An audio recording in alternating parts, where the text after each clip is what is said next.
আসসালামু আলাইকুম এভরিওয়ান। আপনারা সবাই কেমন আছেন? আশা করি আল্লাহর অশেষ রহমতে খুব ভালো আছেন। আমি আলহামদুলিল্লাহ ভালো আছি।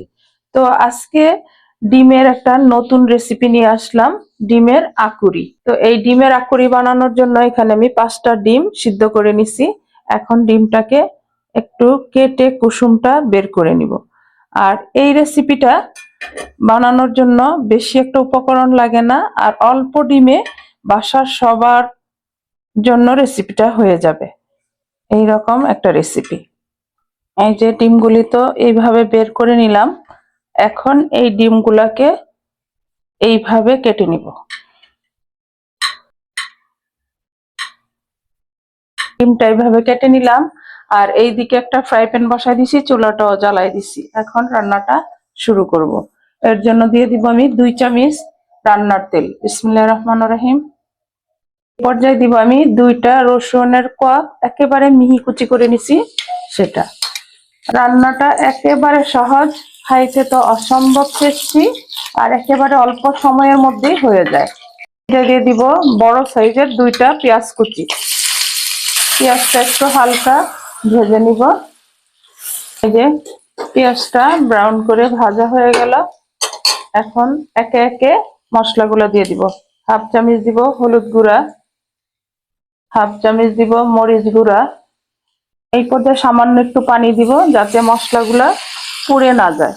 এখন দিব হাফ চামচ ধনে গুঁড়া, হাফ চামচ দিব জিরা গুঁড়া।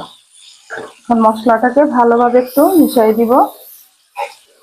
আর আজকের এই ডিমের আকুরি রেসিপিটা যদি আপনাদের কাছে একটু ভালো লাগে তাহলে অবশ্যই বাসায় ট্রাই করবেন আর আমাকে কমেন্টসে জানাবেন।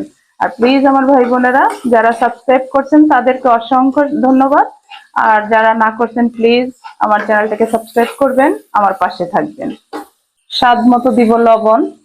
লবণটা আপনারা যে যতটুকু খান স্বাদ মতো দিয়ে নেবেন। এখন দিব 1 চামচ পাপরিকা পাউডার। এই যে পাপরিকা পাউডারটা দেওয়াতে কালারটা অনেক সুন্দর আসবে। আর যাদের হাতের কাছে নাই তারা না দিলেও চলবে। এর জন্য হাতের কাছে নাই বিদায় আপনারা রান্নাটা করবেন না সেটা কিন্তু করবেন না, কারণ রান্নাটা অনেক টেস্টি হয়। এই যে মশলাটা ভালো করে কষিয়ে নিলাম। এখন এই পর্যায়ে এই যে ডিমটা কেটে রাখছি সেটা দিয়ে দিব। দেখেন আমার প্রিয় ভাই বোনেরা, একেবারে সহজ রেসিপি না এটা, গরম ভাত, রুটি, পরোটা সবকিছুর সাথে ভালো লাগে। একবার বানান, খান, খেয়ে দেখেন, আশা করি নিরাশ হবেন না, অনেক ভালো লাগবে। এই যে কালারটা আসছে পাপরিকা পাউডারের জন্য। দিয়ে দিব একটা টমেটো কুচি। দেখেন মাশাআল্লাহ ডিমের আকুরির রেসিপিটা কত লোভনীয় লাগতেছে। দেখেন মাশাআল্লাহ অনেক সুন্দর ফ্লেভারও চলে আসছে। এই পর্যায়ে দিয়ে দিব এই যে ডিমের কুসুমগুলাকে আমি 2 টুকরা করে নিছি। এই যে দিয়ে ভালোভাবে একটু নেড়ে দিব। এই পর্যায়ে দিয়ে দিব হাফ চামচ জিরা গুঁড়া, দিব 4-5টা কাঁচামরিচ ফালি। এই কাঁচামরিচ ফালিটা সুন্দর একটা সেন্ট আসবে এই আকুরিটা থেকে। এখন দিয়ে দিব 1 মুঠো ধনেপাতা। এই যে রান্নাটা হয়ে গেল। দেখেন আমার প্রিয় ভাই বোনেরা, কতক্ষণ সময়, 10 মিনিটের মধ্যেই কিন্তু রান্নাটা হয়ে গেল। আপনারা চাইলে সকালের নাস্তার টেবিলে পরোটার সাথে এটা সার্ভ করতে পারেন বা রুটির সাথে, তখন টেবিলে বসায় দিয়েই আপনারা এই রান্নাটা করে নিতে পারেন।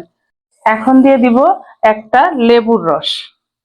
এই লেবুর রসটা দেওয়ার পরে আপনার রান্নাটাও শেষ, খাবারটাও টেস্টি হয়ে যাবে। এই যে মাখো মাখো ডিমের আকুরি রান্না হয়ে গেল। এখন আমি সার্ভ করে নিই। এই যে দেখেন একেবারে অল্প সময়ের মধ্যে ডিমের নতুন একটা রেসিপি আকুরি রান্না করা হয়ে গেল। দেখেন মাশাআল্লাহ দেখতে কত লোভনীয়। এই রকম আকুরি টেবিলে থাকলে লুফে খেয়ে নিবে। তো যাই হোক আপনারাও বাসায় বানান, খান, খেয়ে আমাকে কমেন্টসে জানান।